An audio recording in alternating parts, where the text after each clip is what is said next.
ચલો ત્યાર પછીનો એક્ઝામ્પલ આપ્યો છે ક્વેશ્ચન નંબર 2.32.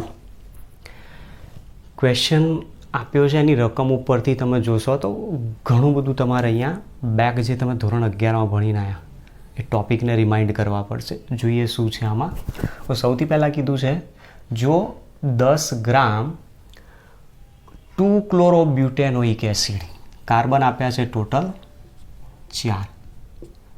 4 કાર્બન ધરાવતો કાર્બોક્સિલિક એસિડ એટલે એને કહેવાય બ્યુટેનોઇક એસિડ. એમાં કાર્બન નંબર 2 આ મૂળ ક્રિયાશીલ સમૂહનો carbon number 1, carbon number 2, carbon number 3 અને 4. તો બીજા નંબરના કાર્બન ઉપર ક્લોરીન આપ્યો છે જેને આપણે આલ્ફા કાર્બન પણ કહી શકીએ છીએ અથવા તો 2-ક્લોરો કહી શકીએ એના ઉપરથી. તો સંયોજન આપ્યું છે 2-ક્લોરોબ્યુટેનોઇક એસિડનો 10 ગ્રામ 250 ગ્રામ પાણીમાં ઉમેરવામાં. તો પાણીનું ઠાર બિંદુ અવનયન ગણો, મતલબ શોધવાના શું? ડેલ્ટા ટીએફ શોધવાના. તો ડેલ્ટા ટીએફ શોધવા માટે આપણે કોની જરૂર પડશે પહેલાં એ સમજીએ. Delta TF is equal two KF into W2000 upon M2W1 અને પદાર્થ આપ્યો છે એસિડ. તો એસિડ આપેલો છે, વિદ્યુત વિભાજ્ય પદાર્થ આપેલો છે આમાં. તો મતલબ આઈના મૂલ્યની જરૂર પડશે ત્યાં. હવે આઈ શોધવો છે તો આઈ ક્યાંથી મળશે? તો એસિડ છે, એસિડ તમે નાખશો પાણીની અંદર એટલે 2 આયનો એના છૂટા પાડી શકે છે કારણ કે દ્રાવણ શેમાં આપ્યું છે? પાણીમાં છે. એટલે ધ્યાન રાખજો, થિયરીની અંદર કીધું હતું કે કાર્બોક્સિલિક એસિડ ડાયમર બનાવે, પણ ડાયમર ક્યારે બનાવે? કાર્બનિક દ્રાવક હોય તો. અહીંયા તો પાણી છે, પોલર સોલ્વન્ટ આપેલો છે, પાણીની અંદર એનું વિયોજન થશે અને વિયોજન થશે તો એમાંથી 2 આયનો છૂટા પડશે. સંયોજન છે CH3 CH2 CHCl COOH. આનું આયનીકરણ કરશો એટલે અહીંયાથી આ H+ આયન મુક્ત કરાવી દે. તો CH3 CH2 CHCl COO minus plus H+. તો આ રીતના 2 આયનો એની અંદરથી છૂટા પડી શકશે. તો મતલબ અહીંયા વિયોજનની ઘટના આપી છે. વિયોજનની ઘટના હોય તો આઈ શોધવા માટે વિયોજન અંશ આલ્ફાની જરૂર પડશે. Alpha is equal two I-1 અપન N-1, જ્યાં Nનું મૂલ્ય તમે કેટલું લેવાના? અહીંયા 2. ચલો તો આ એના ઉપરથી મળી શકે, એને સૂત્ર કરતાં બનાવવો પડશે. I-1 is equal to alpha into N-1, therefore I is equal two 1 plus alpha into N-1. જુઓ હવે પાછો બીજો એક ક્વેશ્ચન આવ્યો. આઈ તો આના ઉપરથી શોધી શકાશે, એન છે, આલ્ફા નથી. આલ્ફા ક્યાંથી લાવશો? આલ્ફા માટે વિયોજન અચળાંકની જરૂર પડશે. તો વિયોજન અચળાંકનું આપણી પાસે સૂત્ર છે K a is equal to C² upon 1 minus alpha. પણ ધ્યાન રાખજો, વિદ્યુત વિભાજ્ય પદાર્થ જે છે એ નિર્બળ એસિડ છે અને નિર્બળ એસિડ હોવાના કારણે એનો વિયોજન અંશ બહુ જ ઓછો હોય, જેના કારણે alpha is very very less than 1. Therefore 1 minus alpha approximate કેટલા લઈ શકાય? 1. તો therefore K a is equal two શું થઈ જાય? C². આલ્ફા સ્ક્વેરને સૂત્ર કરતાં બનાવો તો alpha square is equal two KA/C. Therefore alpha is equal two under root KA/C. ચલો તો આના ઉપરથી આલ્ફા પણ મળી જશે. ફરી પાછો બીજો પ્રશ્ન આવ્યો, સાંદ્રતા ક્યાં આપેલી છે? તો સાંદ્રતા શોધવી પડશે. સાંદ્રતા અહીંયા કઈ એકમમાં લેવાની? મોલારિટી એકમમાં. હવે ધ્યાન રાખજો, આપણી ટેક્સ્ટ બુકની અંદર કે એ વિયોજન અચળાંક 1.4 10⁻³ KF, પાણી માટેનો મોલર અવનયન અચળાંક 1.86 ડિગ્રી 1.86 કેલ્વિન કિલોગ્રામ પર મોલ. પાણી માટે ડિગ્રી સેન્ટીગ્રેડ પર મોલર પણ ગણી શકીએ અને કેલ્વિન પર મોલર પણ ગણી શકીએ, બંને સમાન છે. તો દ્રાવણની ઘનતા ત્યાં નથી આપેલી આપણને. એક ચોપડીમાં આ વસ્તુ પ્રિન્ટ થવામાં રહી ગયેલી છે. તો તમારે આ વસ્તુ એડ કરવી પડશે, કારણ સાંદ્રતા શોધવી હોય તો દ્રાવણનું કદ જોઈએ. અહીંયા દ્રાવ્ય દ્રાવકનું વજન છે તો દ્રાવણનું વજન મળે, તો દ્રાવણના વજનનો ઉપયોગ કરીને દ્રાવણની ઘનતાના આધારે એનું કદ શોધી શકાય છે. તો આપણી પાસે અહીંયા આટલી વસ્તુ ત્યાં ચોપડીમાં પ્રિન્ટ નથી થઈ એટલે ત્યાં દાખલો ગણવામાં ભૂલ થઈ શકે છે. બાકી ઘણી બધી રેફરન્સ બુક્સ એવી આપી છે કે જેની અંદર સીધું 250 ગ્રામ લઈને સાંદ્રતા મોલારિટી એકમમાં શોધી. ક્યાં સુધી આવું કરી શકાય? કઈ રીતે વ્યાજબી છે આ વસ્તુ? કારણ મોલારિટી શોધવા માટે હંમેશા દ્રાવણનું કદ જોઈએ. દ્રાવકના વજન ઉપરથી તો તમે એની મોલાલિટી શોધી શકો, જે વસ્તુ શક્ય જ નથી. એટલા માટે અહીંયા ઘનતા આપી છે. તો પહેલાં અહીંયાથી હવે પાછી શું શોધવી પડશે? દ્રાવણની સાંદ્રતા શોધવી પડશે. તો તમે ધ્યાનથી જુઓ, સૌથી પહેલાં આપણે શોધવાનું કીધું છે ડેલ્ટા ટીએફ. ડેલ્ટા ટીએફનું સૂત્ર મૂક્યું, આઈની જરૂર પડી. તો આઈ ક્યાંથી મળશે? આલ્ફા ઉપરથી. તો પછી પાછો આલ્ફાની જરૂર પડી. આલ્ફા ક્યાંથી મળશે? તો વિયોજન અચળાંક ઉપરથી મળશે. તો વિયોજન અચળાંકના સૂત્ર ઉપરથી પાછું આપણને આલ્ફાના સૂત્રમાં બતાવ્યું છે કે સી નથી, તો સી શોધવો પડશે. તો સૌથી પહેલાં આપણે એક કામ કરીએ, અહીંયા સાંદ્રતાને શોધવાનો પ્રયત્ન કરીએ. ચલો, તો સૌથી પહેલાં CH3 CH2 CHCl COOH ના દ્રાવણની સાંદ્રતા કયા એકમમાં લેવાની છે? મોલારિટી એકમમાં. તો molarity M is equal to W1000 upon molecular weight into volume in મિલીલીટરમાં. તો હવે આની અંદર જુઓ, સૌથી પહેલાં દ્રાવ્ય પદાર્થનું વજન 10 ગ્રામ આપી દીધું છે. મોલેક્યુલર વેઇટ મતલબ દ્રાવ્યનો અણુભાર અહીંયા આપણે શોધવો પડશે. તો 2-ક્લોરોબ્યુટેનોઇક એસિડના અણુભારની જરૂર પડશે. અહીંયાથી આ પોઈન્ટ હટાવી દો.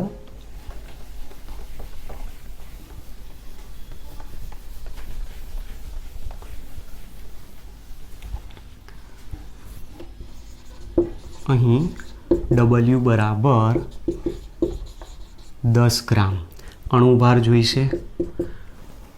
2-ક્લોરોબ્યુટેનોઇક એસિડ, એમાં તમે જુઓ કાર્બન ટોટલ આપ્યા છે 4 કાર્બનનો પરમાણુ ભાર 12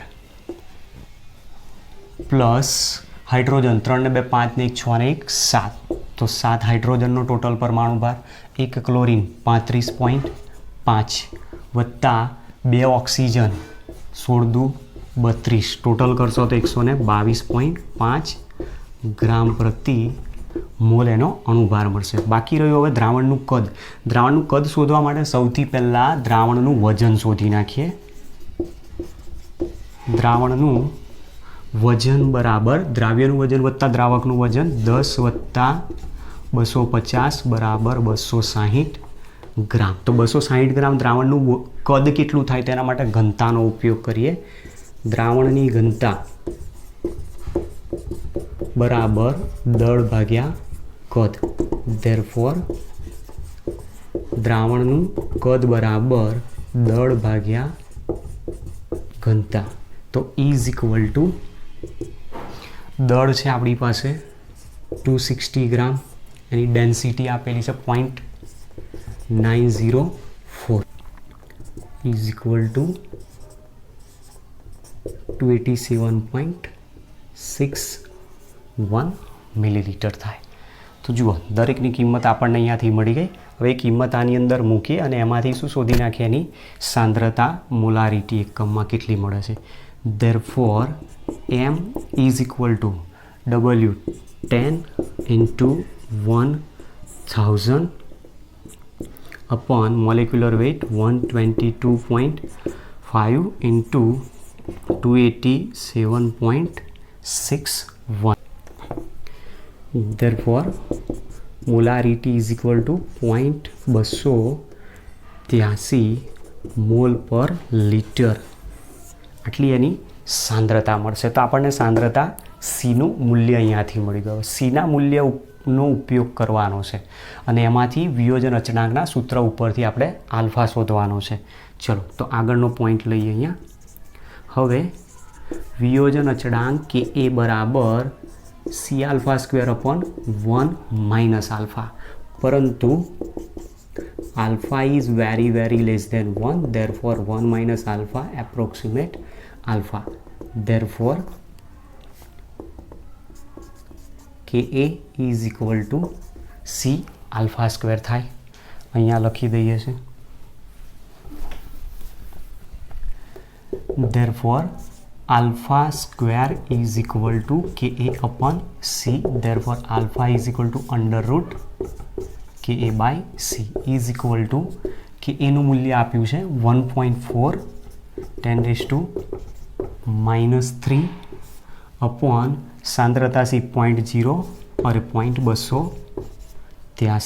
હવે અહીંયા 10⁻³ છે, વર્ગમૂળ કાઢવા માટે 10⁻⁻4 10⁻²માં કન્વર્ટ કરી શકીએ. તો અહીંયા હું 10⁻²માં લઈ જાઉં છું એને 10⁻⁴માં. તો અહીંયા આવશે 14/0.283 into 10⁻⁴ is equal to 7.03 into 10⁻⁻⁴ -2 થઈ જશે આનો ઘાતાંક અને આ એનું વર્ગમૂળ આવ્યું. તો therefore alpha is equal two આવશે 0.07 મૂલ્ય આવશે આલ્ફાનું. હવે આલ્ફા ઉપરથી આઈ શોધી નાખીએ. Alpha is equal two i-1 upon n-1. Therefore i is equal two 1 plus alpha n-1, જ્યાં n બરાબર કેટલા લેવાના? 2. વિદ્યુત વિભાજ્ય પદાર્થ, આમાંથી એક કાર્બોક્સિલિક એસિડનો કાર્બોક્સિલેટ આયન અને હાઇડ્રોજન આયન છૂટો પડી જશે. ચલો તો કિંમત મૂકીએ. Therefore i is equal two 1 plus 0.07 into 2 minus 1. તો therefore i is equal two આવશે 1.07. તો જુઓ આના ઉપરથી આપણને આઈનું મૂલ્ય પણ મળી ગયું. હવે આઈના મૂલ્ય ઉપરથી એનો ઉપયોગ કરીને શોધવાનું છે ઠાર બિંદુ અવનયન. તો દ્રાવણનું ઠાર બિંદુ અવનયન શોધવા માટે ડેલ્ટા ટીએફના સૂત્રની જરૂર પડશે. તો ઠાર બિંદુ અવનયનનું સૂત્ર અહીંયા મૂકીએ.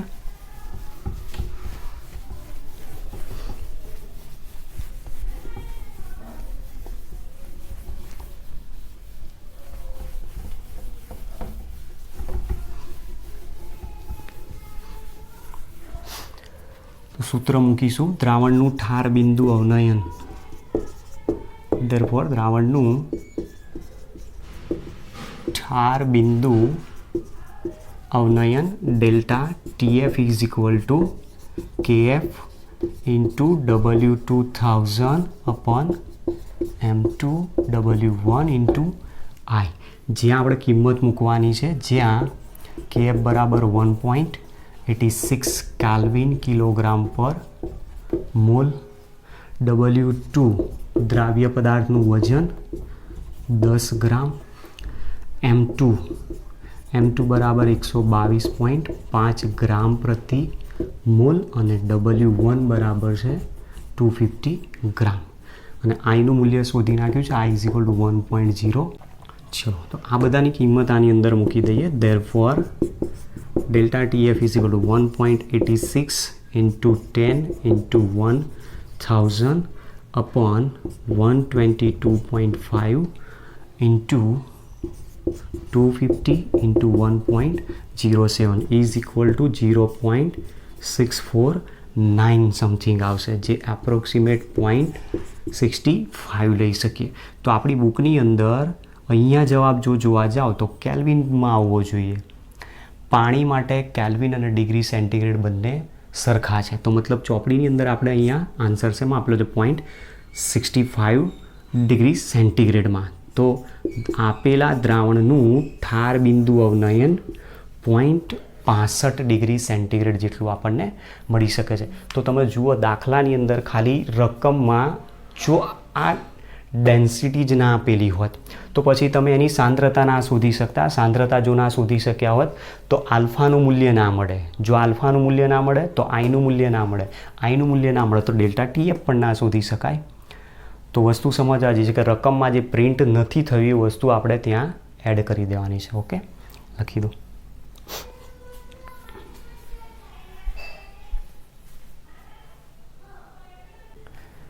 ચલો તો આપણા ચેપ્ટરની પૂર્ણાહુતિ તરફ જઈએ.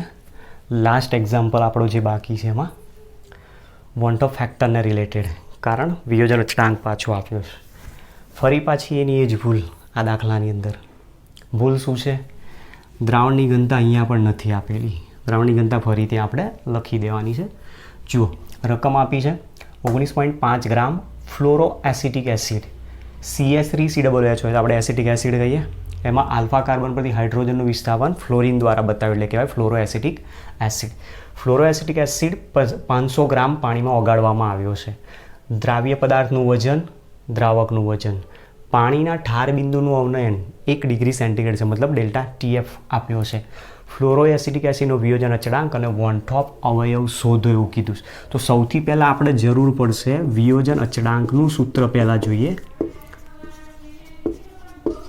વિયોજન અચળાંક કે એ બરાબર C alpha square upon 1 minus alpha. ફરી પાછું અહીંયાથી નિર્બળ વિદ્યુત વિભાજ્ય પદાર્થ આપ્યો ફ્લોરો એસિટિક એસિડ. પાણી આપેલું છે એટલે એનું વિયોજન ઓછું થવા માંડશે, એની અંદર થોડુંક થશે, મતલબ ઓછા પ્રમાણમાં થાય. તો alpha is very very less than 1, therefore 1 minus alpha approximate 1, therefore K a is equal to C alpha square સૂત્ર આપણને મળી શકે અહીંયાથી. ચલો હવે આનો ઉપયોગ કરવાનો છે. તો ફરી પાછો પ્રશ્ન આવ્યો, સી નથી આપ્યા તો પહેલાં મોલારિટી શોધીએ, ત્યાર પછી આલ્ફાની જરૂર પડશે. આલ્ફા શોધવા માટે અહીંયા વિયોજન થાય છે વિદ્યુત, તો વિયોજન અંશનું સૂત્રનો ઉપયોગ કરવો પડશે કે જ્યાં આપણે આઈનું મૂલ્ય પણ જરૂર પડશે. તો મતલબ અહીંયા આપણે સી નથી આપેલા, આલ્ફા નથી આપેલા, આઈની વેલ્યુ નથી, તો આ બધું શોધવું પડશે. તો સૌથી પહેલાં અહીંયા શું કરીએ, આઈ શોધવાનો પ્રયત્ન કરીએ. આઈ ક્યાંથી મળશે આપણને? તો પહેલાં ઠાર બિંદુ અવનયન આપ્યું છે, ઠાર બિંદુ અવનયનના સૂત્રનો ઉપયોગ કરીએ, ત્યાંથી આઈ આપણને મળી શકે છે. ચલો, તો ઠાર બિંદુ અવનયન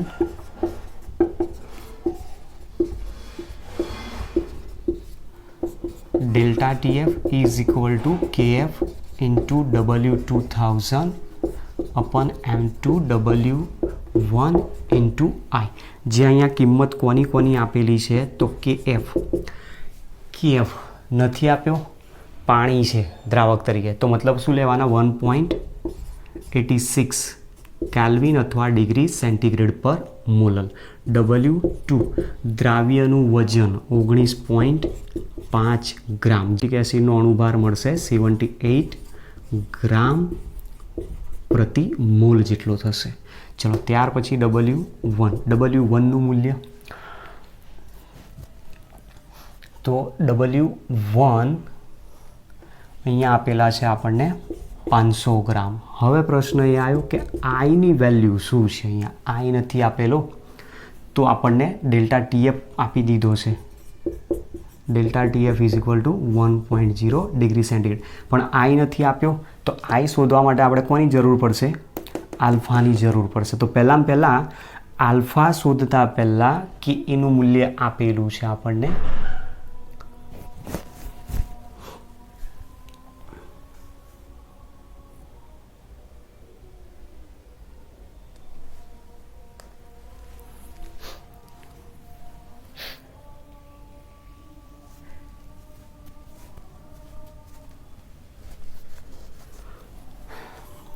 ચલો, તો જુઓ આ રીતે આપણને KF, W2, M2, W1, delta ટીએફના મૂલ્ય આપ્યા, જેમાંથી આઈને સૂત્ર કરતાં બનાવીએ.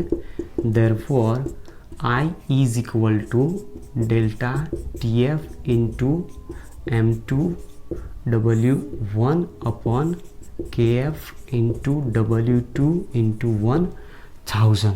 કિંમત મૂકી આની અંદર. ડેલ્ટા ટીએફ એટલે કે 1, M2 78, W1 500 upon 1.86 into 19.5 into 1000. Therefore, I is equal to 1.0753 value મળશે. ચલો, આઈનું મૂલ્ય મળી ગયું, આઈ શોધાઈ ગયો. હવે આઈ ઉપરથી આલ્ફાને શોધવાનો પ્રયત્ન કરીએ. તો આલ્ફાનું સૂત્ર વાપરીએ. વિયોજન અંશ આલ્ફા ઇઝ ઇક્વલ ટુ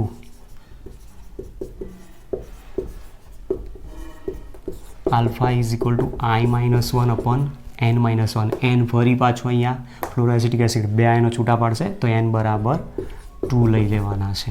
ચલો, તો therefore alpha is equal to આઈનું મૂલ્ય અહીંયાથી મૂકી દઈએ. 1.0753 -1 અપોન 2 - 1 ઇઝ ઇક્વલ ટુ 0.0753 મળશે. તો આટલી આપણને આલ્ફાની વેલ્યુ મળી.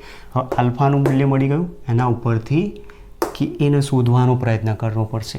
તો કે એ શોધવા માટે સૌથી પહેલાં સાંદ્રતાની હવે જરૂર પડશે. તો ફ્લોરોએસિટિક એસિડના દ્રાવણની સાંદ્રતા શોધીએ. પરંતુ ફ્લોરો એસિટિક એસિડના દ્રાવણની મોલારિટી આપણે શોધવાની છે. તો સૌપ્રથમ અહીંયા લઈએ દ્રાવણનું વજન, ફ્લોરોએસિટિક એસિડના દ્રાવણનું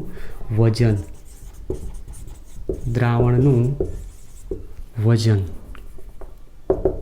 તો દ્રાવણનું વજનમાં દ્રાવ્ય 19.5 વત્તા 500 ગ્રામ દ્રાવક, તો ટોટલ થશે 519.5 ગ્રામ.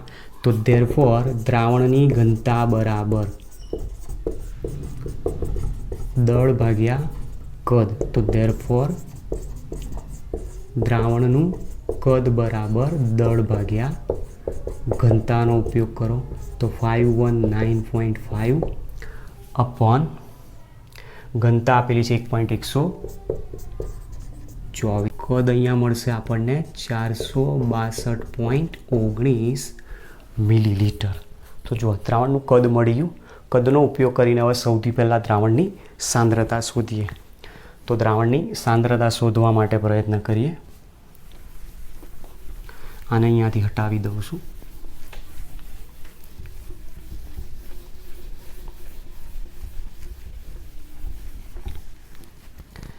Therefore, molarity M is equal to W1000 upon molecular weight into volume is equal to W એટલે દ્રાવ્ય પદાર્થનું વજન 19.5 ગુણ્યા 1000 ભાગ્યા અણુભાર આપણે શોધેલો છે 78 ગુણ્યા કદ મળ્યું 462.19. સીનું મૂલ્ય છે 0.54 alpha 0.0753 whole square. Therefore K a is equal two જેનો જવાબ આવશે 3.06 ઇન્ટુ 10⁻³ બરાબર. તો આ પ્રમાણે આપણી પાસે કે એનું મૂલ્ય મળશે. હવે સાથે સાથે તમે જુઓ કે અહીંયા કે એ શોધ્યો છે, સી સાંદ્રતા આપેલી છે આપણને મોલારિટી એકમમાં, તો આલ્ફા તો કોઈ એકમ છે નહીં, તો મતલબ અહીંયા જે એકમ આવશે એ શું આવશે? મોલર સાંદ્રતામાં બતાવશે. તો વિયોજન અચળાંક કે એનું આપણને આ રીતે મૂલ્ય મળતું હોય છે. તો જુઓ આ પ્રમાણે આપણી પાસે એક આખો એક્ઝામ્પલ આપેલો છે કે જે એક્ઝામ્પલની અંદર તમે જુઓ તો દ્રાવણની ઘનતા અહીંયા પણ નથી આપી, તો આપણે દ્રાવણની ઘનતાની જરૂર પડશે. તો આ પ્રમાણે આપણું ચેપ્ટર નંબર 2 જે થિયરી બાકી હતી એના આધારિત જે પઝલ રૂપી દાખલાઓ એક્ઝામ્પલ્સ આપેલા છે, લખાણ સંબંધિત દાખલા NCERTના આપેલા છે, તો એ દાખલા અને સાથે સાથે જે થિયરી ચાલી એના રિલેટેડ બધા જ સ્વાધ્યાયના જે ઇમ્પોર્ટન્સ દાખલાઓ સાથેના દરેકે દરેક દાખલા આપણા અહીંયા આજે પૂર્ણ થાય છે. તો આપણું ધોરણ 12નું ચેપ્ટર નંબર 2 સોલ્યુશન અહીંયા આજે પૂર્ણ થાય છે. હવે નેક્સ્ટ વિડીયોની અંદર આપણે એક નવા ચેપ્ટર સાથે મળીશું. ત્યાં સુધી આના દાખલાઓની બરાબર પ્રેક્ટિસ કરજો, કારણ કે આના દાખલાઓ દર સાલ તમારા એક્ઝામની અંદર પૂછાય છે જ, અને 4 માર્ક્સમાં આનો એક્ઝામ્પલ પૂછાશે. તો આ દાખલાઓ ખૂબ જ અગત્યના છે એવું આપણે કહી શકીએ. ઓકે.